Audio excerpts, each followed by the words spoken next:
నందీశ్వరుని యందు ఒక ప్రత్యేక లక్షణం ఉంది. ఆయన విశేషానుగ్రహాన్ని మీకు ఇస్తాడు. ఏమిటో తెలుసా? మీకు దొరకని దోషం పోవాలి అంటే ఒక్క నంది అభిషేకం. అది ఎప్పుడో తెలుసా? ఎప్పుడు పడితే అప్పుడు చేయడానికి వీల్లేదు. త్రయోదశి నాటి సాయంకాలం శివాలయంలో శివలింగానికి పొద్దున్న అభిషేకం అయిపోతుంది కాబట్టి అలంకారం చేసేసి రుద్రాధ్యాయంతో నందీశ్వరుడికి అభిషేకం చేస్తారు.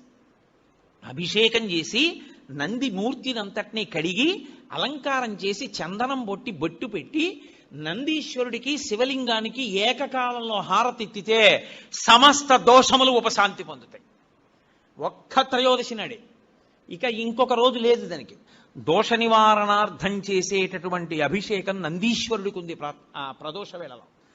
మీకు ఏదో పట్టి పీడిస్తోంది, దోషం తెలియట్లేదు. ఎందువల్ల ఇలా అవుతోందండి అంటే పర్వాలేదు అవుతుంది కానండి, ఏం పర్వాలేదండి అంటుంటారు. దోషం పట్టుకోలేరు. అది ఎందుకు వస్తుందో తెలుసా? ఎక్కడో మహాత్ముల మనసు కష్టపెట్టడమో లేకపోతే ఏదో చెయ్యకూడని దోషం ఏదో చేశారు, అది జాతకంలోకి దొరకదు, పీడిస్తూ ఉంటుంది. మీకు దొరకని దోషం పోవాలి అంటే ఒక్క నంది అభిషేకానికే పోతుంది. జాతకంలో వచ్చేటటువంటి అంత గొప్ప గొప్ప దోషాల్ని కూడా నివృత్తి చెయ్యగలిగిన శక్తి ఎక్కడ పటమరిస్తుందంటే శివాలయంలో పటమరిస్తుంది. అందుకే త్రయోదశి అభిషేకము అంటారు.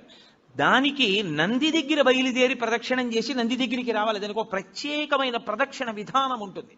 ఆ ప్రత్యేక ప్రదక్షిణ విధానంలో ప్రదక్షిణం చేసి మళ్ళీ నంది దగ్గరికి వస్తారు.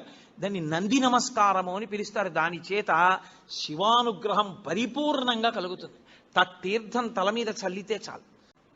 ఒక్క త్రయోదశి నాడే. ఇక ఇంకొక రోజు లేదు దానికి.